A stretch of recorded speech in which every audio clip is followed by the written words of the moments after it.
It's Monday, May 4th, 2009. I'm Will. I'm Rob. And this is Political Lunch.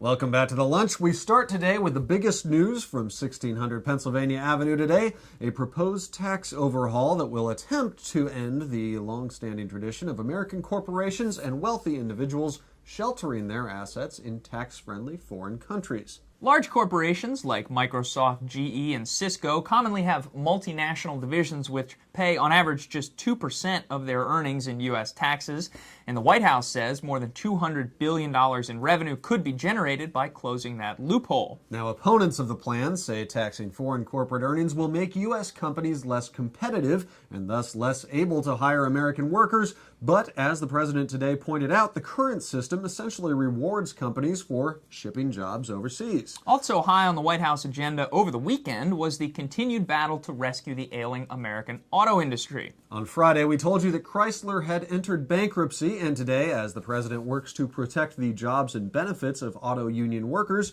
General Motors may also be headed toward Chapter 11. $30 billion of GM's loans are coming due on June 1st, and it seems likely that Washington will order that company to follow the same steps Chrysler is now taking if GM wants further government assistance. Now, GM's creditors, however, are not entirely thrilled with that prospect, arguing that the president is ensuring that under a bankruptcy deal, all powerful automaker unions will have their needs met, while the creditors will be forced to fight for the scraps. An update now on stimulus money spending. A couple weeks back, we looked at a campaign urging the White House to spend more on transportation infrastructure, and this week it looks like the nation's wastewater system is in the spotlight. As was the case with transportation, the amount allocated for upgrading the nation's aging sewage system is a proverbial drop in the bucket, $4 billion in stimulus money, while it's estimated that $500 billion is needed to overhaul the ailing system. But cities across the country are still clamoring for whatever they can get. Of the 18,000 projects on a wish list compiled by U.S. mayors, more than 4,000 of those involve water or wastewater projects. That's second only to road projects. And moving on, there was no shortage of scuttlebutt over the weekend about the possible candidates for Obama's nominee to replace retiring Supreme Court Justice David Souter. That's right. Last week, we told you that most observers expect the president is leaning heavily towards a female candidate since there is only one woman currently serving on the nation's highest court, and that doesn't exactly reflect reality. Well, over the weekend, several members of Congress advocated for another more interesting quality in Obama's pick, a lack of judicial experience. Quote, "I would like to see more people from outside the judicial monastery, someone who has had real-life experience."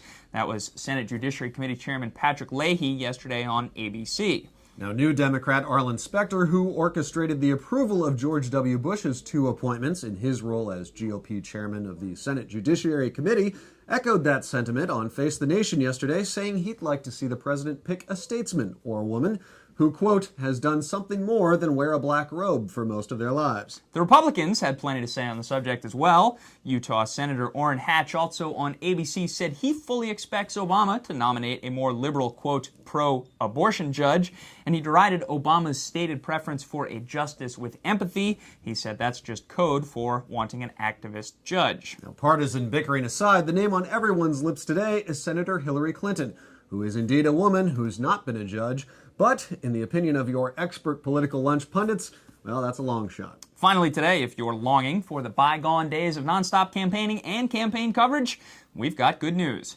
Already today, the buzz on Capitol Hill is all about the 13 members of the U.S. House of Representatives who've already declared their desire for a promotion. That's right, 19 months before the 2010 congressional elections, and already more than a dozen members of Congress have begun their campaigns for either a Senate seat or their state's governor's mansion. But don't worry, we're not hitting the campaign trail just yet.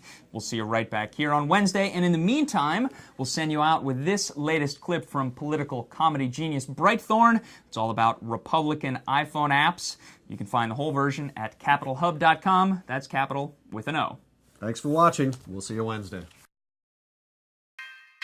Say you don't like President Obama and you want to show your defiance. Well, there's an app for that.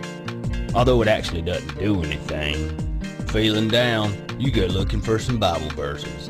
But that really isn't where your head is right now. So you check into what old Rush has been up to. which isn't as much fun as it used to be, so you do some shooting, cause there are a lot of apps for that.